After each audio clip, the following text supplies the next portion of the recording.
தமிழ்நாடு பனைமரம் காக்கும் சங்கம் சார்பில் அரசின் 6 கோடி பனைமரம் நடவு திட்டத்தின் ஒரு பகுதியாக குமரி மாவட்டம் பனைப்பொருட்களின் முக்கியத்துவம் மற்றும் சுற்றுச்சூழல் பாதுகாப்பில் பனைமரத்தின் பங்கு குறித்து பள்ளி மற்றும் கல்லூரி மாணவர்களிடையே விழிப்புணர்வு போட்டிகள் நடைபெற்றது. இந்த போட்டிகளில் ஏராளமான மாணவ மாணவியர்கள் மற்றும் ஆசிரியர்கள் ஆர்வத்துடன் கலந்து கொண்டு பல்வேறு கலை நிகழ்ச்சிகள், உரைகள் மற்றும் படைப்புகள் மூலம் பனைமர பாதுகாப்பு குறித்து விழிப்புணர்வு ஏற்படுத்தினர்.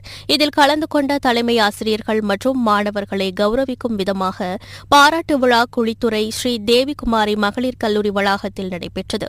இதில் சிறப்பு விருந்தினராக விழாவினை நிறுவன தலைவர் பனைமர தாரகை பிரஜிதின், இயக்குநர் Simon, Binduja, Sarojini, Johnson, Kennedy உள்ளிட்ட பலர் கலந்து கொண்டு மாணவர்களுக்கு பாராட்டுகளை வழங்கினர்.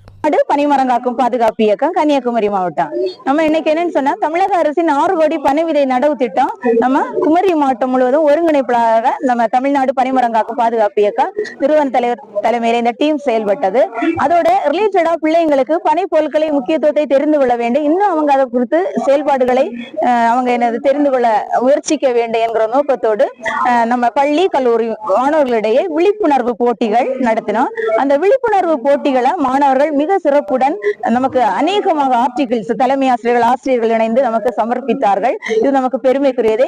அவர்களை கௌரவிக்கும் விதமாக, பனை விதை நடவு செய்வதற்கு மிக கௌரவிக்கும் விதமாக நம்முடைய தலைமை ஆசிரியர்களை கௌரவப்படுத்தவும், பள்ளி கல்லூரி மாணவர்களை, வெற்றியாளர்களை, விழிப்புணர்வுக்கு உதவியவர்களையும் நம்ம இன்று வாழ்த்தவும் இந்த பாராட்டுகளை நாங்கள் ஒருங்கித்திருக்கிறோம். அப்ப நம்ம கன்னியாகுமரி மாவட்டம் மட்டுமல்லாமல் பிற மாவட்டங்களில் இருந்து நம்ம இயக்கத்தில் பயணிக்கிறவர்கள் வந்து இதை சிறப்பித்து வருகின்றார்கள். அனைவருக்கும் தமிழ்நாடு பனைமரம் காக்கும் பாதுகாப்பு இயக்க சார்பாகவும் மற்றும் மாவட்ட கலெக்டர் அலுவலகத்திலிருந்து நமக்கு மிக உறுதுணையாக அனைவரும் இருந்து வருகின்றார்கள். அவர்களுக்கு நன்றியை தெரிவித்துக் கொள்கிறேன்.